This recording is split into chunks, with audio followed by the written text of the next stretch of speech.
KPTCL ಅರ್ಜಿ ಸಲ್ಲಿಸಲು ಬೇಕಾಗುವ ದಾಖಲಾತಿಗಳು ಈ ಕೆಳಗಿನಂತಿವೆ. ನೀವು ನೋಡ್ಬೋದು.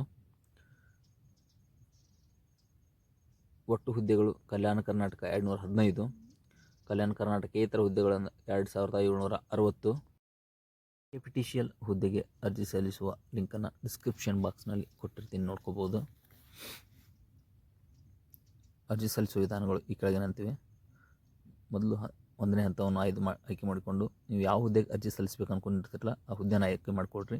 ನೀವು ಕಲ್ಯಾಣ ಕರ್ನಾಟಕದವರಾಗಿದ್ದರೆ 2ನೇ ಆಪ್ಷನ್ನ ಎಸ್ ಹಾಕೊಳ್ಳಿ, ಇಲ್ಲಾಂದರೆ ನೋ ಹಾಕೊಳ್ಳಿ. ನೀವು ಅರ್ಜಿ ಸಲ್ಲಿಸುವ ಒಂದು ಕಂಪ್ನಿಯನ್ನು ಆಯ್ಕೆ ಮಾಡಿಕೊಳ್ಳಿ. ನಂತರ ನೀವು ನಿಮ್ಮ SSLC ಅಂಕಪಟ್ಟಿಯಲ್ಲಿರುವಂತೆ ನಿಮ್ಮ ಹೆಸರನ್ನು ನಮೂದಿಸಿ, ನಿಮ್ಮ ತಂದೆ ಹೆಸರನ್ನು ಕೂಡ ಹಾಗೆ SSLC ಅಂಕಪಟ್ಟಿಯಲ್ಲಿರುವಂತೆ ನಿಮ್ಮ ಜನ್ಮ ದಿನಾಂಕವನ್ನು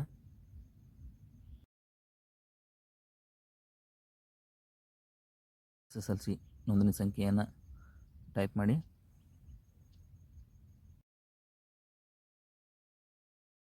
ನೋಂದಣಿ ಸಂಖ್ಯೆಯನ್ನು ನಮೂದಿಸಿದ ನಂತರ ನೀವು ನಿಮ್ಮ ಆಧಾರ್ ಸಂಖ್ಯೆಯನ್ನು ನಮೂದಿಸಬೇಕು. ಇದು ಯಾವುದೇ ತಪ್ಪನ್ನು ಮಾಡದೆ ಆಧಾರ್ ಸಂಖ್ಯೆಯನ್ನು ಸರಿಯಾಗಿ ನಮೂದಿಸಿ. ಆಧಾರ್ ಸಂಖ್ಯೆ ಆದ ನಂತರ ನಿಮ್ಮ ಪ್ರವರ್ಗ 2A 2B SC ST ಯಾವುದೇ ಇತ್ತಲ್ಲ ಅದನ್ನು ಸರಿಯಾಗಿ ನಮೂದಿಸಿ. RD ಸಂಖ್ಯೆಯನ್ನು ನಮೂದಿಸಬೇಕು. SC ST ಇದ್ದವರು ಜಾತಿ ಪ್ರಮಾಣ ಸಂಖ್ಯೆಯನ್ನು ನಮೂದಿಸ್ರಿ. ಮತ್ತು ಉಳಿದ ಕ್ಯಾಟಗರಿಯವರು ಆದಾಯ ಮತ್ತು ಜಾತಿ ಪ್ರಮಾಣ ಪತ್ರ ತಿಳಿರ್ತೈತಿಲ್ಲ ಅದನ್ನ ನಮೂದಿಸ್ರಿ. RD ಸಂಖ್ಯೆ ಸಲ್ಲಿಸಿದ ನಂತರ ಕ್ಯಾಪ್ಚೆ ಹಾಕಿ ಸಬ್ಮಿಟ್ ಹೊಡ್ರಿ. ಸಬ್ಮಿಟ್ ಹೊಡೆದ ನಂತರ ನಿಮ್ಮ ತಾಯಿ ಹೆಸರನ್ನು ಕೇಳ್ತೈತಿ. SSLC ಒಳಗೆ ಹೆಂಗಿತ್ತಲ್ಲ ಹಂಗೆ ಟೈಪ್ ಮಾಡಿರಿ.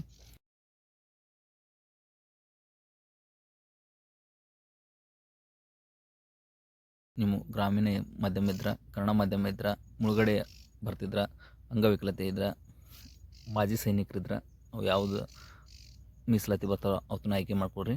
ನೀವು ಈಗಾಗಲೇ ಕೆಪಿಟಿಸಿಎಲ್ನಲ್ಲಿ ಕೆಲಸ ಮಾಡ್ತಾಯಿದ್ರೆ ಎಸ್ ಹಾಕ್ರಿ, ಇಲ್ಲಾಂದ್ರೆ ನೋ ಹಾಕ್ರಿ.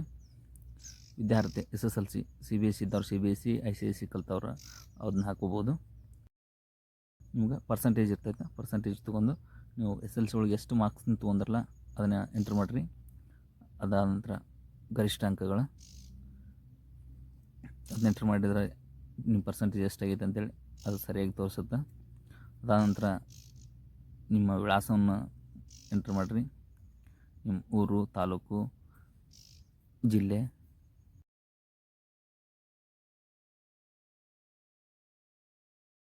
ನಿಮ್ಮ ಊರಿನ ಪಿನ್ ಕೋಡ್ ಟೈಪ್ ಮಾಡಿರಿ. ನಿಮ್ಮ ಮೊಬೈಲ್ ಸಂಖ್ಯೆ ಸರಿಯಾಗಿ ಟೈಪ್ ಮಾಡಿರಿ. ನಿಮ್ಮ ಮೊಬೈಲ್ ಸಂಖ್ಯೆ ಟೈಪ್ ಮಾಡಿದ ನಂತರ ನಿಮ್ಮ ಇಮೇಲ್ ಐ ಡಿಯನ್ನು ಕೂಡ ಸರಿಯಾಗಿ ಟೈಪ್ ಮಾಡಿರಿ. ಸರಿಯಾಗಿ ತುಂಬಿದ ಬಳಿಕ ನೀವು ಸಮೀಪ ಯಾವ ಪೊಲೀಸ್ ಸ್ಟೇಷನ್ ಐತಿಲ್ಲ ಅದನ್ನು ಟೈಪ್ ಮಾಡಿರಿ. ಅದಾದ ನಂತರ ನೀವು ಒಂದು ವೇಳೆ ಜೂನಿಯರ್ ಅಟೆಂಡೆಂಟ್ ಹುದ್ದೆಗೆ ಅರ್ಜಿ ಸಲ್ಲಿಸಲು ಬಯಸ್ತಿದ್ರೆ ಕೆಳಗಿನ ಆಪ್ಷನ್ ಎಸ್ ಹಾಕೋರಿ. ಸ್ವಯಂ ಘೋಷಣೆಯನ್ನು ಮಾರ್ಕ್ ಹಾಕೊಂಡು ನೆಕ್ಸ್ಟ್ ಅಂತೇಳಿ ಒತ್ತಿದ್ರೆ ನೀವು ತುಂಬಿರೋ ಎಲ್ಲ ಮಾಹಿತಿಯನ್ನು ಅದು ತೋರಿಸುತ್ತೆ. ಅದು ಸರಿ ಐತಿಲ್ಲ ಮತ್ತೊಂದು ಸಾರಿ ನೋಡ್ಕೊಂಡು ಸಬ್ಮಿಟ್ ಬಟನ್ ಒತ್ತಿರಿ. 1ನೇ ಹಂತ ಇಲ್ಲಿ ಕಂಪ್ಲೀಟ್ ಆಗುತ್ತೆ. ನಿಮ್ಮ ಮೊಬೈಲ್ ನಂಬರ್ಗೆ ರಿಜಿಸ್ಟ್ರೇಷನ್ ನಂಬರ್ ಬರ್ತೈತಿ ಮತ್ತು ಇಲ್ಲೇ ಕೂಡ ತೋರಿಸುತ್ತೆ, ಅದನ್ನು ಕಾಪಿ ಮಾಡಿ ಇಟ್ಕೋಬೋದು. 1ನೇ ಸ್ಟೆಪ್ ಮುಗಿದ ಮೇಲೆ click here to proceed step 2 ಅಂತೇಳಿ ಐತಿ, ಅದನ್ನು ಕ್ಲಿಕ್ ಮಾಡ್ಕೊರಿ. ಅದನ್ನು ಕ್ಲಿಕ್ ಮಾಡಿದ ನಂತರ ನಾವು 2ನೇ ಹಂತಕ್ಕೆ ಹೋಗುತ್ತದು.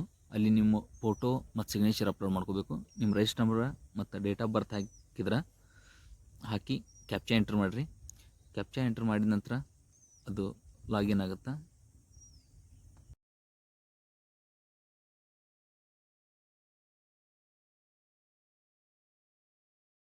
ಲಾಗಿನ್ ಆದಮೇಲೆ ನೀವು ಈಗಾಗಲೇ ಸ್ಕ್ಯಾನ್ ಮಾಡಿ ಇಟ್ಕೊಂಡಿರೋಂಥ ನಿಮ್ಮ ಫೋಟೋವನ್ನು ಆಯ್ಕೆ ಮಾಡಿಕೊಡ್ರಿ. ನಂತರ ನೀವು ಫೋಟೋ ಅಪ್ಲೋಡ್ ಅಂತ ಒತ್ತಿದ್ರೆ ಅದು ನಿಮಗೆ ಇಲ್ಲಿ ತೋರಿಸುತ್ತೆ. ಅದೇ ರೀತಿ ನಿಮ್ಮ ಸಿಗ್ನೇಚರನ್ನು ಕೂಡ ಆಯ್ಕೆ ಮಾಡಿಕೊಂಡು ಅಪ್ಲೋಡ್ ಮಾಡಿರಿ.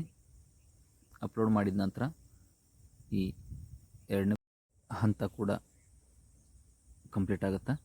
ಇದನ್ನು ಸೇವ್ ಮಾಡ್ಕೋರಿ. ಸೇವ್ ಮಾಡಿದ ನಂತರ 2ನೇ ಹಂತ ಮುಗಿತೈತಿ. ಇದು ಮುಗಿದ ಬಳಿಕ ಆಟೋಮೆಟಿಕ್ ಅದು 3ನೇ ಹಂತಕ್ಕೆ ಹೋಗ್ತೈತಿ. 3ನೇ ಹಂತಕ್ಕೆ ನಿಮ್ಮ ಚಲನ್ ಜನ್ರೇಟ್ ಮಾಡೋದಿರ್ತೈತಿ. ಅಲ್ಲಿ ಮತ್ತೆ ನಿಮ್ಮ ಅಪ್ಲಿಕೇಶನ್ ನಂಬರು, ಡೇಟ್ ಆಫ್ ಬರ್ತನ್ನು ಎಂಟ್ರಿ ಮಾಡಿದ್ರಿ ಅಂದ್ರೆ ಎಂಟ್ರಿ ಮಾಡಿ ಕ್ಯಾಪ್ಚಾ ಹಾಕಿ ಸಬ್ಮಿಟ್ ಹೊಡೆದ್ರೆ ಮತ್ತು 3ನೇ ಹಂತ ಲಾಗಿನ್ ಆಗುತ್ತೆ.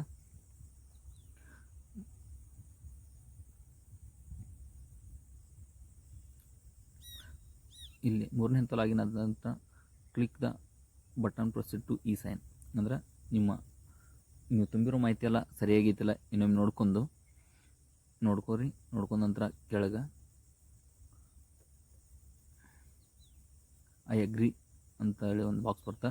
ಅದ್ರ ಮೇಲೆ ಮಾರ್ಕ್ ಹಾಕೊಂಡ್ರೆ ನಿಮ್ಮ ಆಧಾರ್ ನಂಬರ್ ಕೇಳ್ತೈತಿ. ಮೊದಲಿನ ನೀವು ಅಪ್ಲಿಕೇಶನ್ ಕೊಟ್ಟಿರ್ತಿರಲಿಲ್ಲ, ಆಧಾರ್ ನಂಬರ್ ಸರಿಯಾಗಿ ಇಲ್ಲಿ ಎಂಟ್ರ್ ಮಾಡಿರಿ.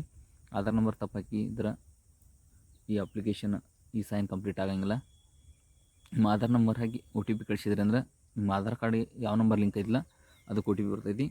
ಆ OTP ಹಾಕಿ ಸಬ್ಮಿಟ್ ಹೊಡೆದ್ರಿ ಅಂದ್ರೆ ನಿಮ್ಗೆ ಈ ಸೈನ್ ಕಂಪ್ಲೀಟ್ ಆಗುತ್ತೆ. ಈ ಸೈನ್ ಕಂಪ್ಲೀಟ್ ಆದ ನಂತರ ಈ ಸೈನ್ ಸಕ್ಸಸ್ಫುಲ್ ಆದ ನಂತರ ಓಕೆ ಕೊಡಬೇಕು. ಓಕೆ ಕೊಡಂತ ನಿಮ್ಗೆ ಜನರೇಟ್ ಚಲನ್ ಅಂತೇಳಿ ಬರ್ತೈತಿ. ಅವಾಗ ನೀವು ಚಲನ್ ತಗೊಂಡು ಅದನ್ನ ಪೋಸ್ಟ್ ಆಫೀಸ್ಗೆ ಹೋಗಿ ತುಂಬ ಬಂದ ಬಳಿಕ ನಿಮ್ಗೆ ಫೈನಲ್ ಪ್ರಿಂಟ್ ಬರ್ತೈತಿ. ಅದನ್ನ ತೆಗೆದುಕೊಂಡು ಇಟ್ಕೊಳ್ಬೇಕು ನೀವು.